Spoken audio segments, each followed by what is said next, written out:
Hello and welcome to Read Brave, a community-built podcast from the Graphomania Podcast Network. I'm Vinton and today I am at Empire Strikes Books with the owner, Bryan. Hi. Intro voice. Hi. So, what's up, man? Oh, just hanging out at Ye Old Comic Shop here. It's Tuesday, Yeah. so it's been a pretty busy day getting everything ready for all the new releases on Wednesday. I'm excited.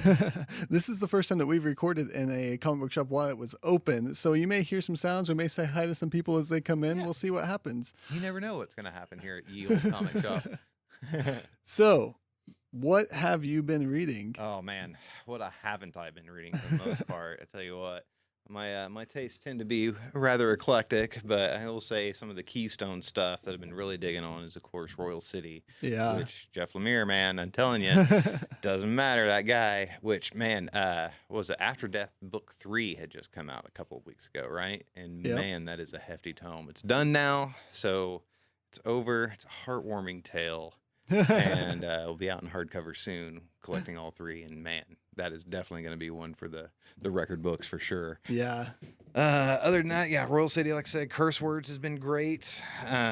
Charles Soule, Ryan Brown, American Gods, of course, which has been going on. I haven't started that. Is it good? I haven't Oh. started this TV show either. I think kind of the beauty of it is that in the show, it's kind of along the lines of Walking Dead book versus show, Okay. right? So it's like the comic generally is a really good adaptation of the book itself, but in the show they're doing more stuff to kind of expand on some of that world. Yeah. It's like just for example, I mean, no big spoilers, but was it the first episode where Shadow meets Electric Kid is like he ends up getting pummeled and hung and like all this other stuff, and actually in the book there was more dialogue, and it was there wasn't any real heavy violence or anything that came out of it. So there's like little minor changes, and like what they're doing with his dead wife in the show versus in the book it was just that was it, she was just gone from that point forward, really. But in the show they're really expanding a lot of that stuff. Okay. So Yeah, I read the book, but that was years ago. So Yeah.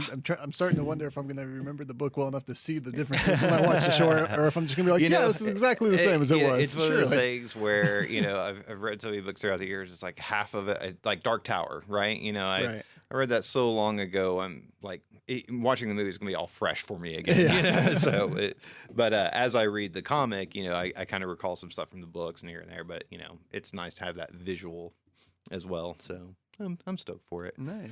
I see you had the little Batman issue going on with Batman Swamp Thing, which I was down for that. Yeah, I didn't want to talk about that, and I love this issue. This may be my second favorite issue of the Tom King run so far. I will say, it's been kind of hit or miss. Yeah. I can overall see it's just taking way too long to tell. I think that's probably my biggest problem with it. But yeah, Brave in the Mold, man. I tell you what, and it's touching from the title right there. And I love how, especially in recent years, Swamp Thing isn't being treated as just this offshoot monster guy.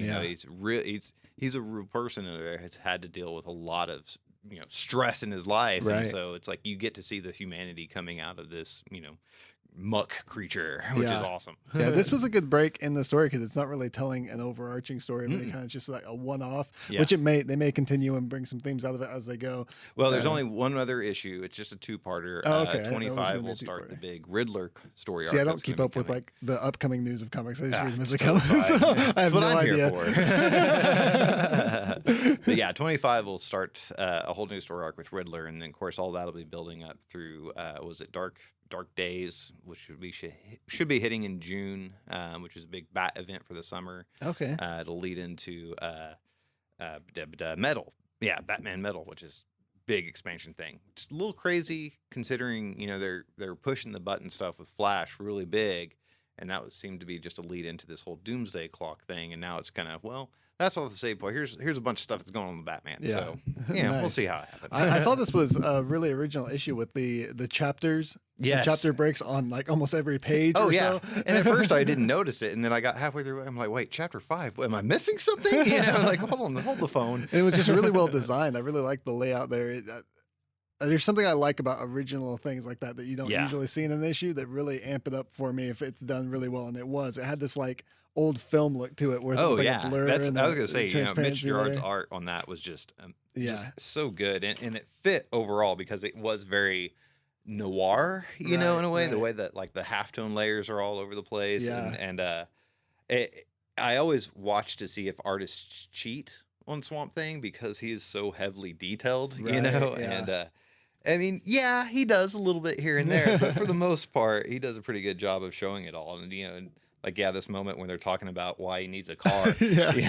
he's just this mess inside of the Batmobile, and Yeah, it's he's like, gigantic in there. And Batman just looked, why do you need a body? yeah. Oh man, it's great. I always love the Bat Swamp Thing team ups, which it's weird because they put strangest team up in history, and I think it was like issue 7 of the original Swamp Thing run that Batman shows up. Yeah. So it's like, well, guys, there's been other Yeah, it's weird not like ones. this is the first time this has happened. I do think specifically Tom King excels in writing Batman's interactions with other people. Yeah. His chemistry that he creates between two characters is just fantastic, and that's really where this series has excelled for me. Is just like dialogue exchanges with Yeah. other characters. Yeah, this isn't the book where you get to see Batman be Batman, which is fine. You do get a lot more context out of the character. And thankfully, there's All-Star Batman if you do want to see, Batman having at it. Yeah.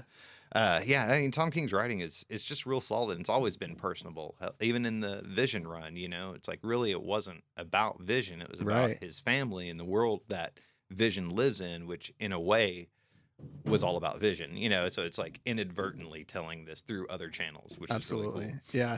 There's a scene in there where Swamp Thing and Bruce Wayne specifically are having tea, talking, and Bat Dog's there, and Alfred's cleaning up because Swamp Thing's left swamp Just leaving particles junk everywhere. everywhere. I didn't know that I needed that panel where I think it's almost a full page, that page in my life so badly until I saw it, and I was like, this is everything I want from a and comic in book. a way, and at that same moment, you're seeing the power of Swamp Thing, just like creating. Not only did he create the cup in his hand, but he created the liquid that went with it. It was like he's self-sustainable. Yeah, he needs nothing.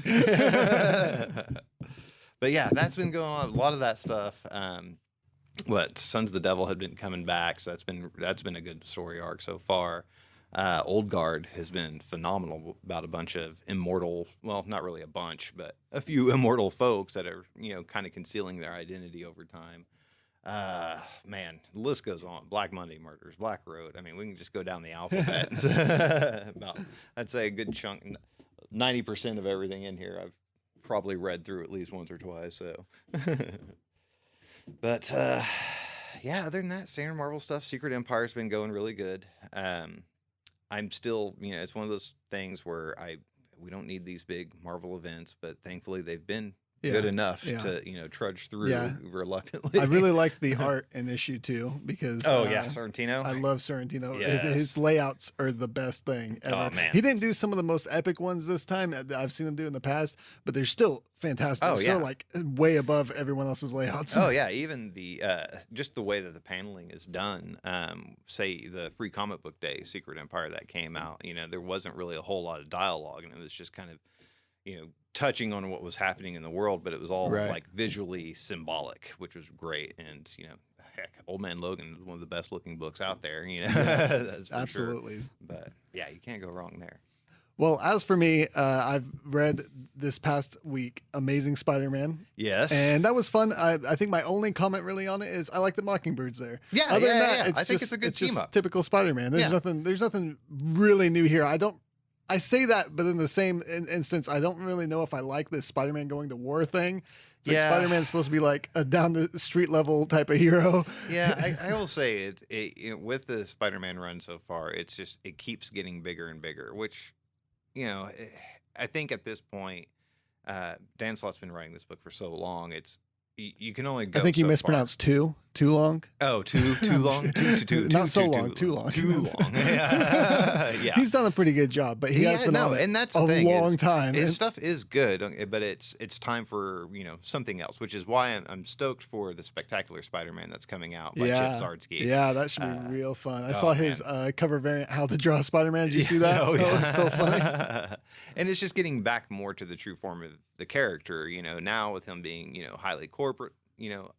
and having to deal with all these companies, so many inner workings. It's like, where's Spider-Man get to be Spider-Man? Yeah. You know, and Yeah. I just want to see Spidey back. And, And that's why I like that Spidey series that was going on. That was so much just fun. nice little one-shots. Yeah. It's like, here's what you want from Spider-Man. Yeah, and we kind of got that out of the Miles Morales Spider-Man for a little bit. Yeah. But then it kind of turned into, you know, teenage drama, which is understandable. You need that for the character. Yeah. And we went through all that with Peter Parker way back in the day. But, yeah, you know. Yeah, Miles really took the part of Peter Parker as a teenager in our modern day comics. Exactly. And that was kind of nice whenever whenever those relaunches had happened. It was like, okay, here we are. We have this traditional Peter Parker we grew up with.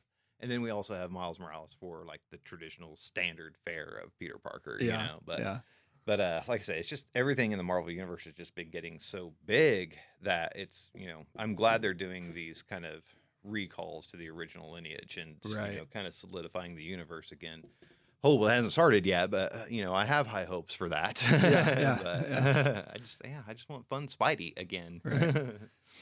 I also read America #3. Have you been keeping up with that at all? I have not. How you been this issue was really fun because she went back to the 80s X-Men and she hung out with Storm and trained with Storm with her big mohawk, and it was all about like found family and they had some really great dialogue between her and Storm. And this I think what they're doing in the story arc here is having her go through time to all of Marvel's greatest women heroes. Right. Because last issue was Peggy Carter, and then it was Storm, and then Storm made some references that she'll be encountering some more. Okay. So I think that's kind of what they're doing with this volume. All right. Is having her kind of go through and learn from all these other culmination of BA Marvel women heroes. So, but yeah, it was really great. This issue was uncanny. That was my comment. Wonka. Some great throwbacks. Anytime a comic throws back to 80s X-Men, I'm gonna fall in love with it. There you go. Which, speaking of, I guess, was it in June, I think? It's June or July. My dates are all mixed up because I have a bad time with dates for the most part. They're doing X-Men card variants for all the Marvel books that'll be coming out. So these traditional, like, 90s throwback X-Men stuff. It'll be kind of neat. We'll see how that goes. Yeah. I also read Invincible Iron Man. Have you been reading this? Not Larry Invincible. Williams? I've been reading Infamous. Infamous is also really fun. I did not read that this week, but but that one is amazing, and I'm loving it way more than I ever thought I would, because I've never been a big Dr. Doom fan to begin with. Nor have I. I think what really sold it for me was Alex Maleev's art, and that's what first brought me into it, and I've been fine. It's pretty good. Yeah. But Invincible is doing really well. I really like Ryrie Williams. I like all these new heroes that they introduced, like the legacy heroes. But I also really love AI Tony Stark more than I ever loved real Tony Stark. Yeah. Like his role as AI is so perfect in this comic. The chemistry between him and Ryrie talking. There's a moment where she's like, you know, everything that you say sounds sarcastic. And he's like, yeah. Yep. and I think it's hilarious that's programmed into him. Yes. It was, I think it was in Secret Empire 2 or something like that, when they were talking to him and they were like, you know, you always sound like a drunk. And he's like, yeah, I'm just programmed to sound that way. Yes. Yeah. I kind of wish that this series would continue on like this, but I know that eventually it's going to change. Tony Stark's going to come back. She's going to become more of a hero in her own right or something. But every issue I fall more in love, and that's all I can really ask for, even if it does change. Right. Yeah.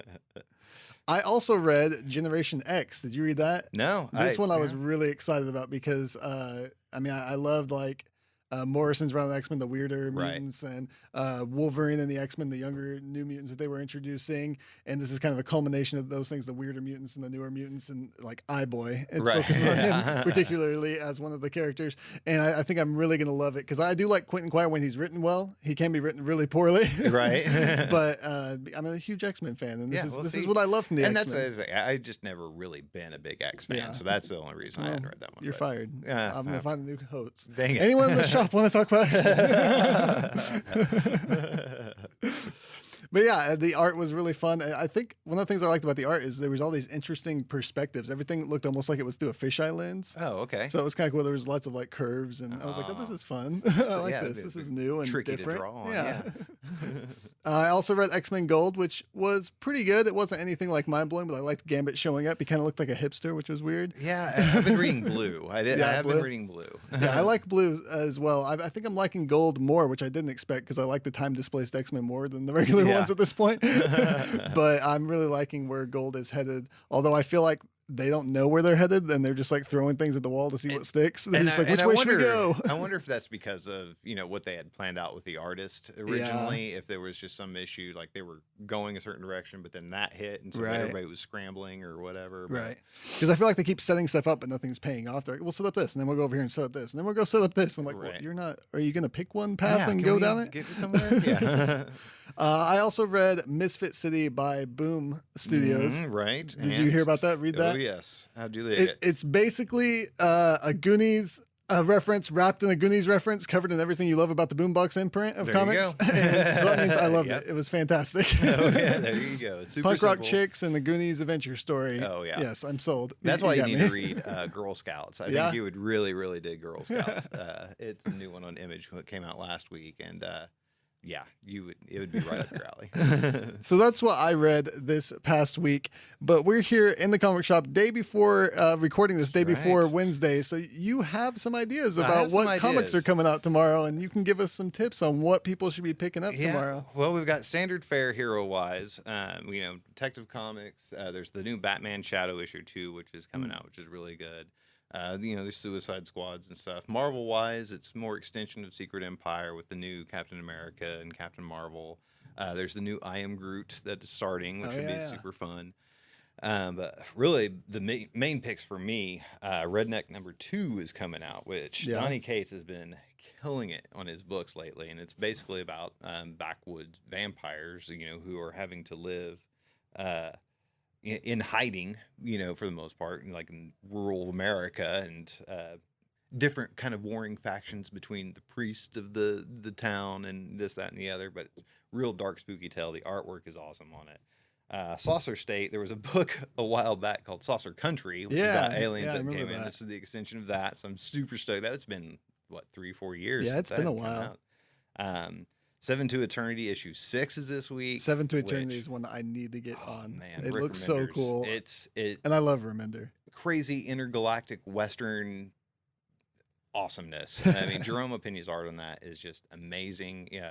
It's a rag band team of guys trying to take the ultimate evil in the world and basically put an end to him. But they have to, they got to drag him with them for a while. So Old Guard issue 4, again, immortals trying to live in the modern world, and like they've throughout the years have kind of worked with governments as kind of like contract killers and stuff, but of course they can't do it for very long because people will kind of hey, why aren't you dying, but some information was leaked, and unfortunately now we have to deal with those repercussions.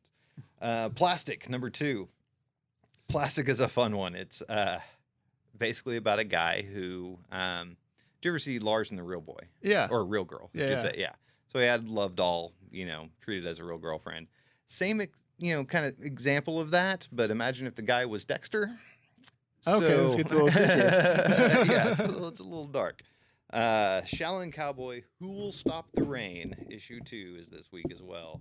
Shaolin Cowboy is one of those series that's been going on off and on for a number of years now, and really Jeff Darrow's art on that is just some of the most insanely detailed art you could put out there. I mean, for lack of a better term, you could say he's very Bernie Wrightson-esque with the amount of just small details. Now, it's not small details on like the body or a car or anything like that. It's just filling the page with just anything. It's like there's no empty spaces. Yeah.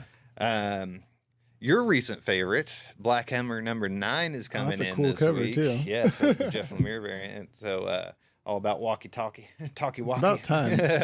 Which, man, that first volume, that's why I was missing. It was more talkie-walkie. It's talkie. I always want to say it backwards because it's not the real word. And I like how each book is focusing on a different hero or a member of the team, and their inner turmoils. And of course, with the last issue, there was a tragic event, so I'm excited to find out what happens. I haven't caught up yet because I was waiting to finish my episode on the Excelsior podcast talking about Black Hammer to catch up, so I wouldn't have things fresh in my mind that happened afterwards and spoil anything while I was talking about over there. But now I'm done, so I can catch up on that. And that episode, I think, will be coming out this coming Sunday after this. So then everyone can hear us talk about Volume 1. Yay, Volume 1.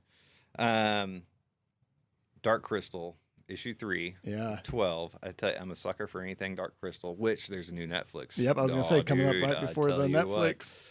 Yeah, this is Jim Henson's Power of the Dark Crystal. It takes place 100 years after the movie, and it's just beautiful, beautiful art. Kelly and Nicole Matthews. A lot of the covers were by Tanaka. Wow, I can't remember the artist from Monstrous. Yeah. Taka. I can't pronounce it. I'm bad with foreign names. The artist from Monstrous. The artist from Monstrous. There you go. Friend. She's doing a bunch of covers for it, and they've just all of it's been beautiful. And like Nice. I said, I'm just a sucker for anything Dark Crystal. So those are the ones I'm looking forward this week. That's for sure. Awesome. What are you looking forward to? Anything spectacular? I haven't even looked. Oh, okay. Well, It's a surprise every time. we'll show up tomorrow. It's enough to get me to like have read the comics of that week by the time it comes time to recording. I don't have time to actually look and see what's coming up next week. Right. Well, I will say honorable mention. There was a book that came out a couple of years ago. It's called Dying in the Dead. And it's Jonathan Hickman. And it was basically this guy that's having to, he was hired. It's kind of, it's been so long. It's only on issue 4. Right. And so they're doing a special edition of the first 3. It was always an oversized issue, kind of like Black Monday Murders, where it's like, 48 pages, just massive amount of stuff. So the special edition of the first 3 will be out, and issue 4 will be tomorrow. So you can get caught up. And they're going to try to get it back on cycle. But Jonathan Hickman, great sci-fi. Can't go wrong there. Yeah. I love Jonathan Hickman. I sometimes get lost in his convolution of story, though, because he's just so detail-oriented. He likes to wrap these really complicated webs of story, and I'm like, okay, this might be a little bit much for me. That's like a quick way for me to fall behind everything. So not read it, because I'll get excited and want to read it, but if it's really emotionally heavy, or if it just takes a lot of thinking to get through it, then I will probably let it stack up for a little bit until I have like a day. Manhattan Projects. Yeah, that was, like, that was a hard one. I can pile through this now. And Under Winter 3 will be out this Wednesday as well, which that's the tale of these musicians that have to go to this out of nowhere like mansion and play completely blindfolded, solid for 2 hours, have to wear specific stuff. They just have to know this music and play it. In the first issue, her blindfold slips a little bit, and you see, they're playing to some demon monster guy. So what's that about? All Ray Fox, written and drawn. It's beautiful watercolors, pencils. It's nice stuff. So that'll be a good one as well. Awesome. Well, I think that takes us to our segment for the episode. This episode, we will be talking to Dylan Black, getting his People's History of Comics, a friend of the shop. Yay, old Empire Dylan. Strikes Books here. Dylan. Yeah. If only he was here right now. I never know. He can show up any moment. Let's just stare at the door waiting. No, okay. All right. I hope you enjoy that. We'll be right back. All right.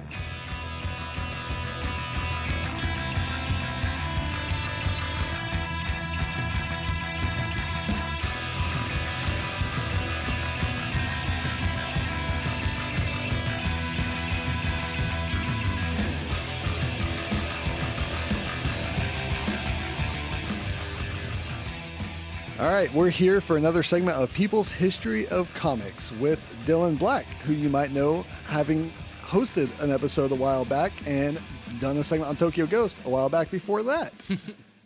So, Dylan, let's dive into your history of comics. My rich history of comic books. Our first question is, how did you get into comics, and what was the first comic book you remember reading? Well, it was kind of weird getting into comics. So, growing up, my dad had a big box of Silver Age stuff. Mm-hmm. And so that was really my first introduction to comics was, those old pulp paper, they smell like mothballs, Right. action comics. And my dad collected a lot of Green Lanterns. So I always loved Green Lantern as a kid, but I never read any of them because they were they're a little too special for me, my greasy child hands to. I never read much Green Lantern either, but my best friend really loved Green Lantern. So he would read the Green Lantern comics, and I'd read his dad's Wolverine comics. I think that's why I like Green Lantern so much now, is because I have such fond memories of my dad loving Green Lantern. Yeah. But, funny thing, my parents moved out of our childhood home a month ago, and I had to go back and get together all of my belongings that I collected and didn't ever throw away as a child, and I realized I had a lot more comic books than I remember having.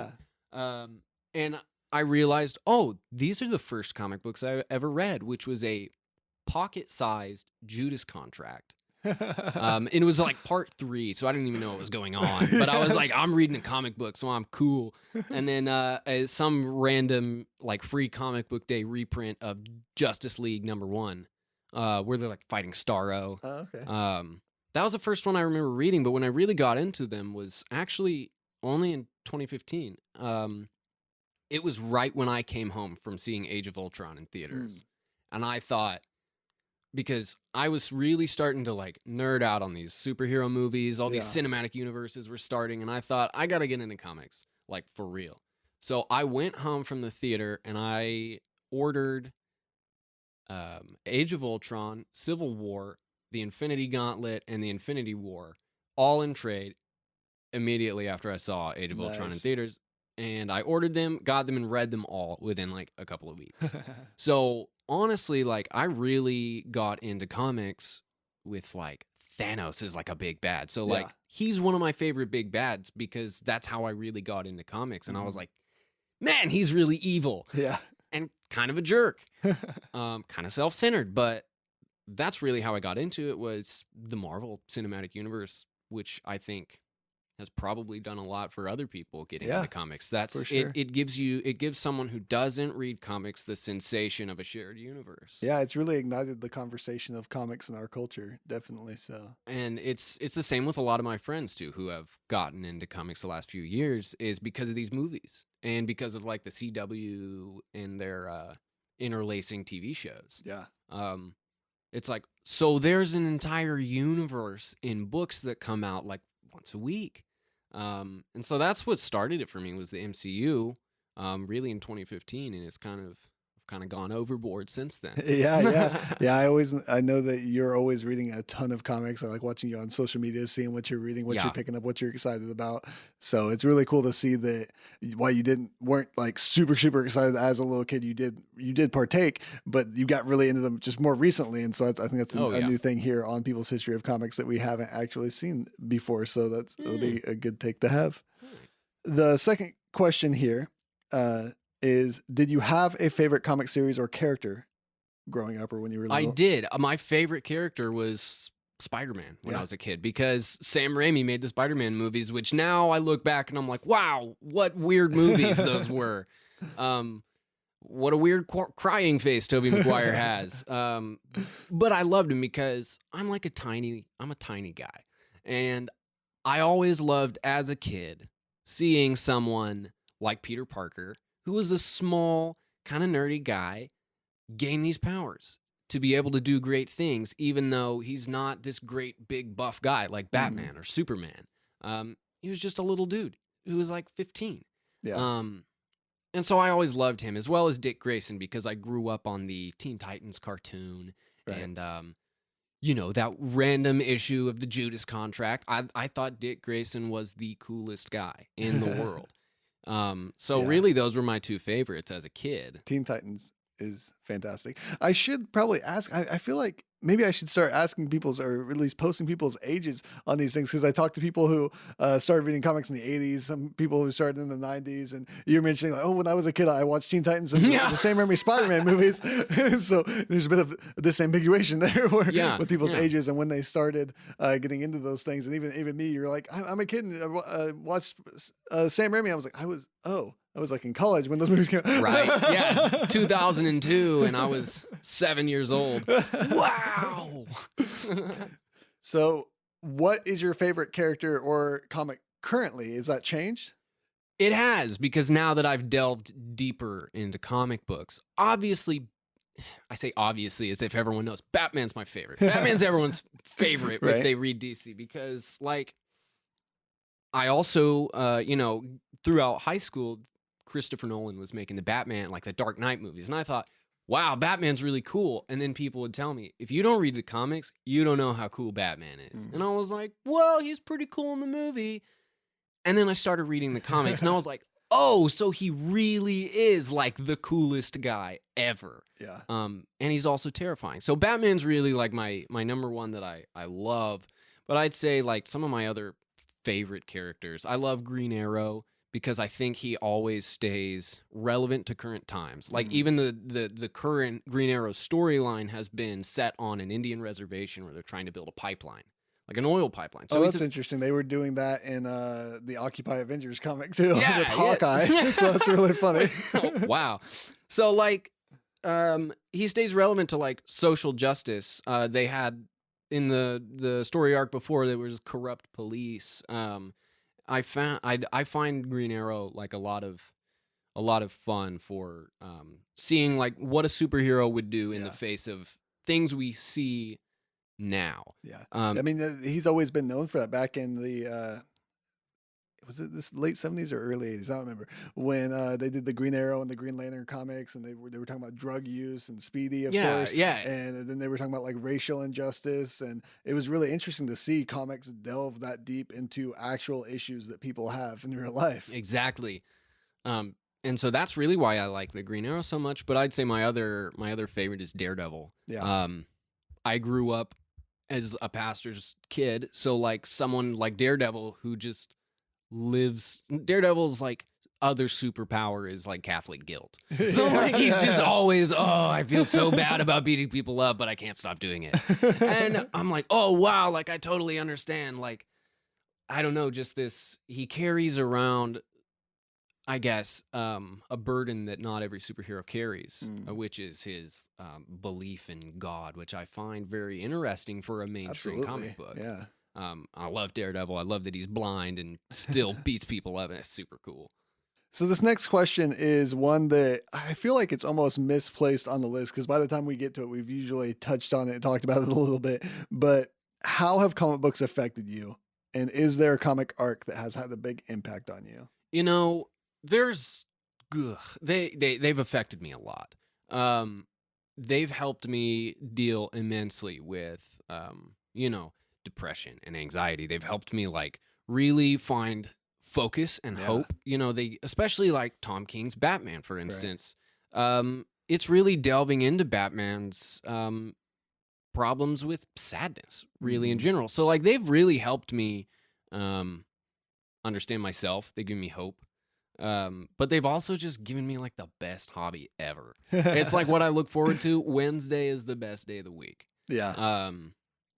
So I've made a lot of friends through comic books. I've gotten back into doing art, which I had completely stopped doing. But now that I read comics, I want to draw everything I see. So right.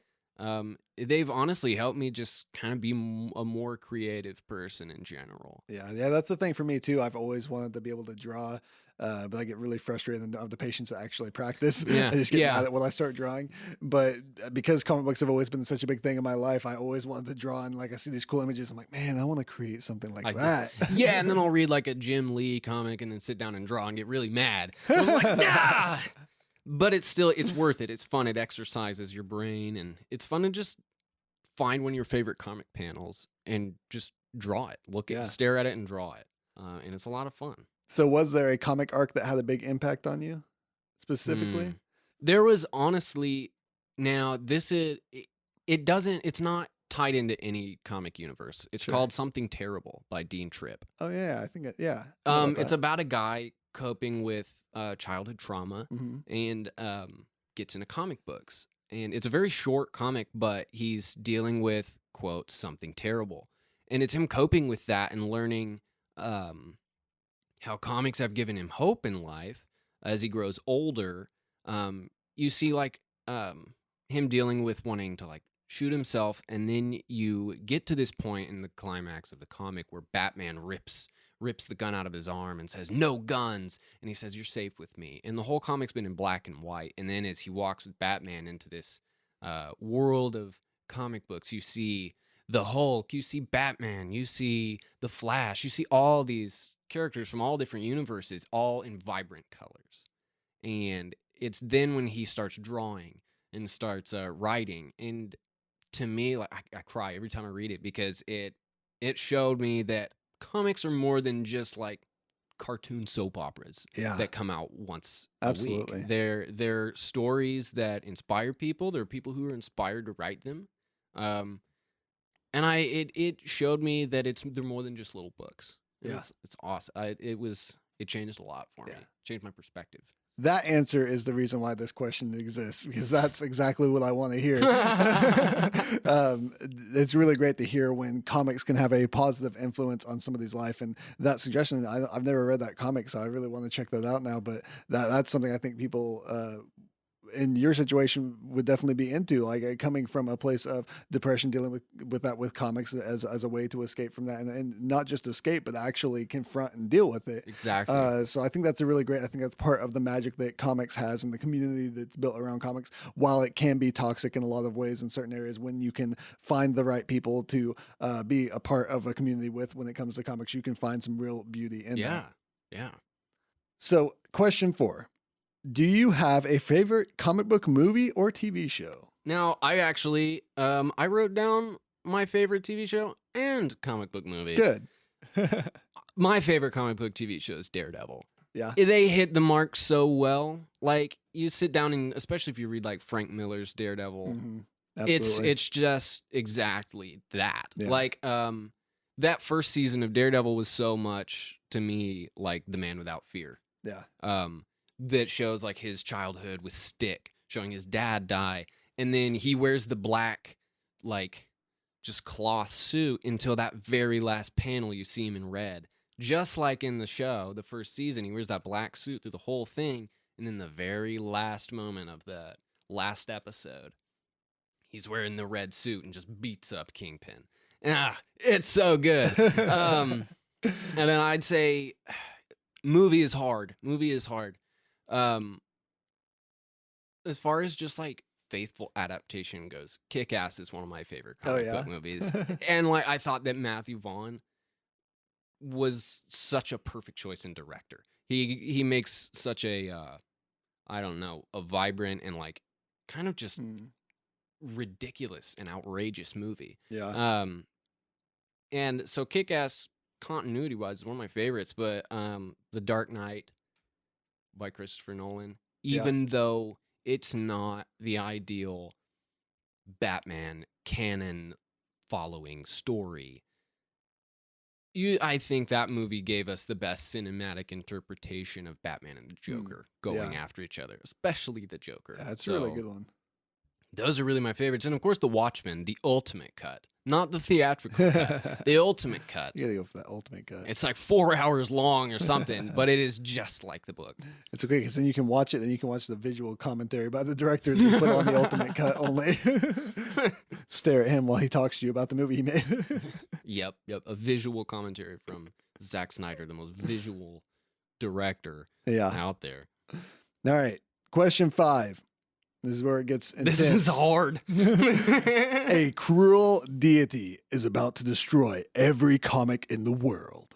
You get to save 5 story arcs. I had what trouble. Do you choose? I have trouble with this question. And you can play fast and loose with it, because the reason why it's worded as story arcs is because I don't want someone to say, well, every Spider-Man comic. That's what I say. Well, you can't just say that. A story arc. That's like say, 6 issues or something. You could say all of Y the Last Man, or all of the Sandman, or all of Tom King's run on Vision, or whatever. So on and so forth.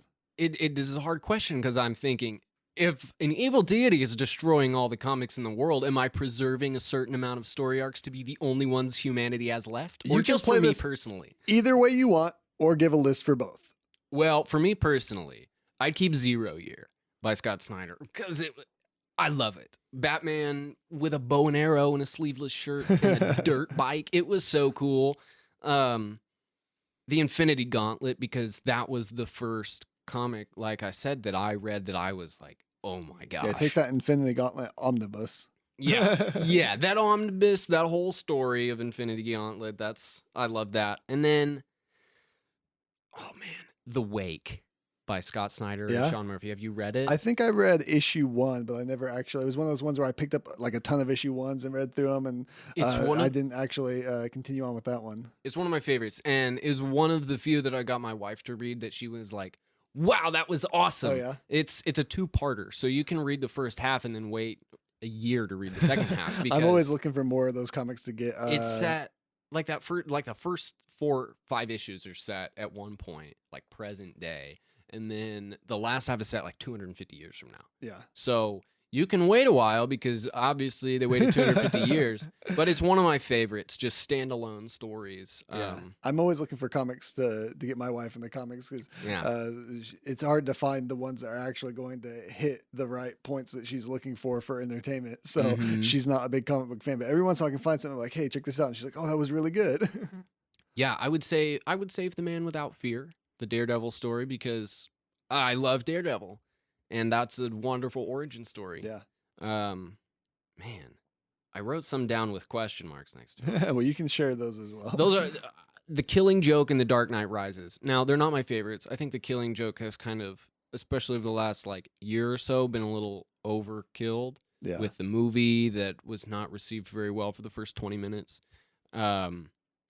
But the impact it had on comic books in the 80s, like Right. on DC Comics, that was when we first saw the Joker go from like, Batman to like evil, truly like a lot darker. Things we hadn't seen Mm. in Batman before. The Joker was crossing lines that we didn't really realize were okay to cross in comic books. And I think those, that and like the Dark Knight Returns paved the way for the modern Batman, the Yeah. tough, angry, brooding Batman, as opposed to Ninja Master Batman. Yeah. Yeah.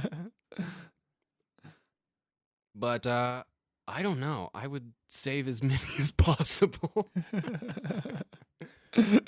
You just become the superhero I and would- destroy the evil deity and Yeah, save that's all what of I would do. comics. I would create my own story arc.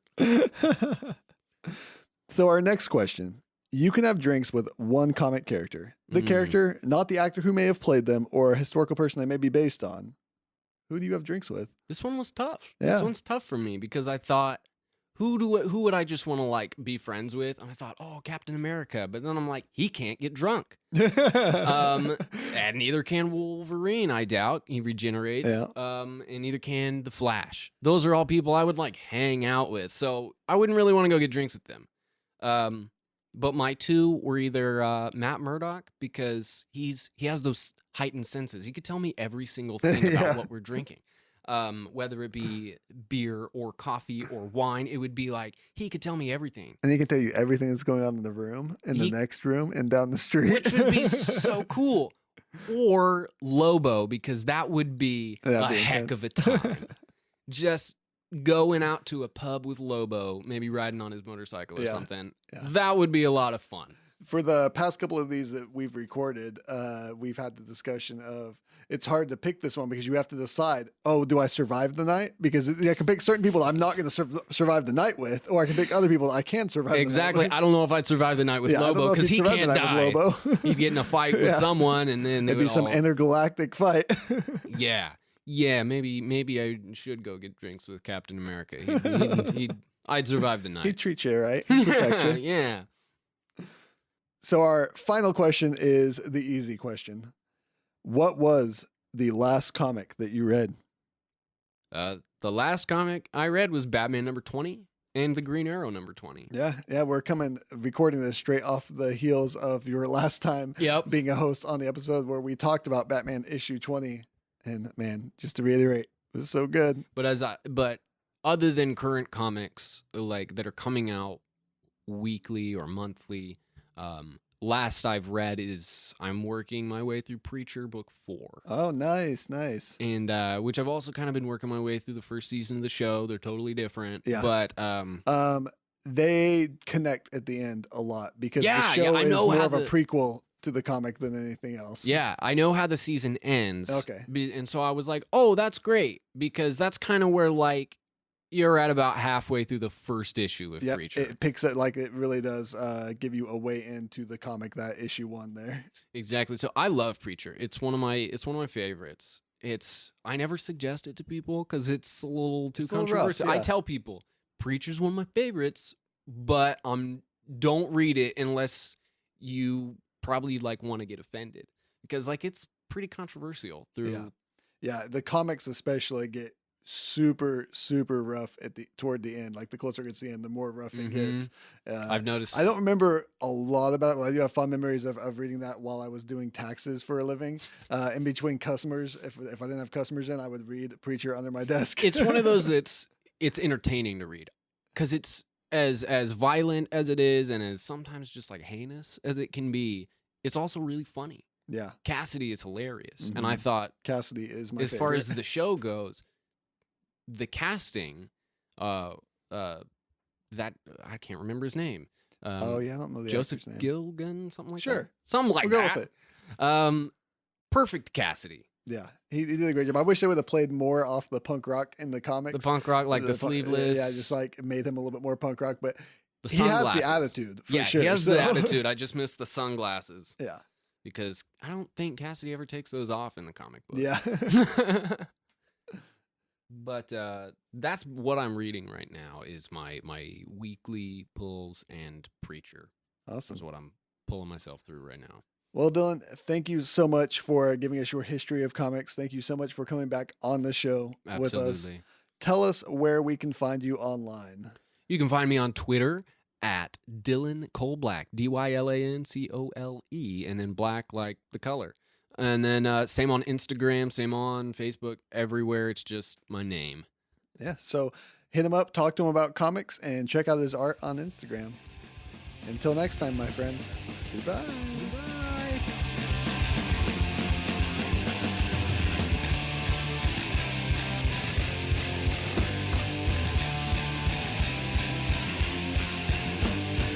All right, and we're back, and it's time for recommendations.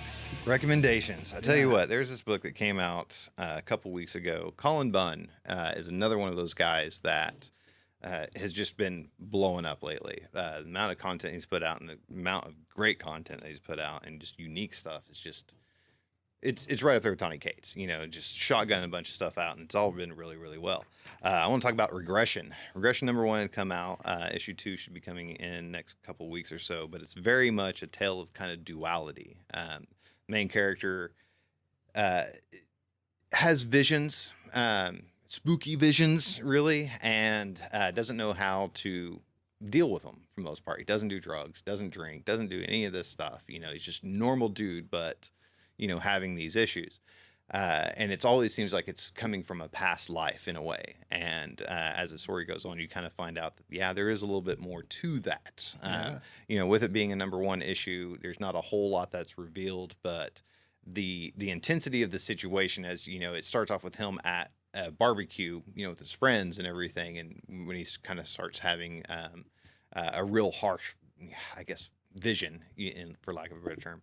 And so just seeing how this is nothing new for him and having to deal with this on a daily basis is really good character development.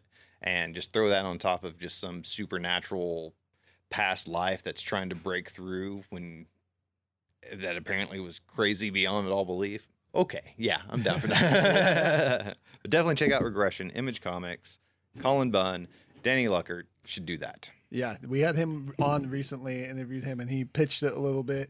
Got me real excited about it. I didn't get to it this week, but I'm looking forward to it. Definitely want to read that. I think my suggestion this week has to be Batman 23, Brave and the Mold. Yeah. It's just such a fantastic issue. Everyone should read that one. You don't have to have read anything up to this point with Tom King's Batman. Just pick this one up and love it, hold it, treasure it, share it with a friend. Yeah. And then find the more, you know, the beauty in Swamp Thing. Yeah. And as always, I'm just going to throw out there again, be reading Godshaper because Godshaper has an amazing artist, and he's such a sweet guy. Oh, he is kind of a nice guy. I think I might have mentioned this last week. I don't remember now. I'm tired. I can't remember things. But I got the cover, the original art to the cover of issue 2. Nice. And he was out there selling his. You know what? I did mention this last week, but I'll mention it again. Do it again. He was out there selling his original artwork for the comics for super cheap. So if you're a fan of picking up original artwork from comic books, definitely watch out for him releasing that stuff because he is really great on prices for how amazing his artwork is. I tell you, he and Alexis Zirrit, the artist from Space Riders, those guys, amazing talented artists, and it's great to see that they're not trying to glorify it as, it's like it's great art. You want and easily accessible, I'm just saying. Absolutely. So once again, thank you so much for being on the show. Oh, Why don't you plug your shop and your stuff where people can find you online? Empire Strikes Books. We're here at 600 Northwest 23rd Street, Suite 103, inside the same building as Pizza 23 in Orange Leaf. Swing on by. You can find us on Facebook at Empire Strikes Books. Instagram and Twitter is Empire_Strikes. Follow us, hang out. Come by, swing. We'll play some Street Fighter or something. Oklahoma City, Oklahoma, for those that may not pay attention to where the podcast is located. Yeah. We are locally bound. That's right. And maybe if you stop by, Bryan will have gotten Injustice 2 by then. Maybe. We can do some battles. Oh, man, I want to real I'm saying bad. it on the podcast because it encourages you to go get it so I can play. Because I'm not going to buy We're going to it. start a sludge fund just so But I want to can go play with you. get Kickstarter. Yes. Get a Kickstarter going. All right. So, as for me, you can find me as always on Twitter at Flesh Eater. You can find the podcast at Read_Brave. And you can find us on Instagram at ReadBraveComics. Support us on Patreon, patreon.com/Graphocast, GRAPHOCAST, and that will just about do it. So from the Graphomania Podcast Network, I'm Vinton Bain. And I'm Bryan. Support local comic shops. See you next time. Bye.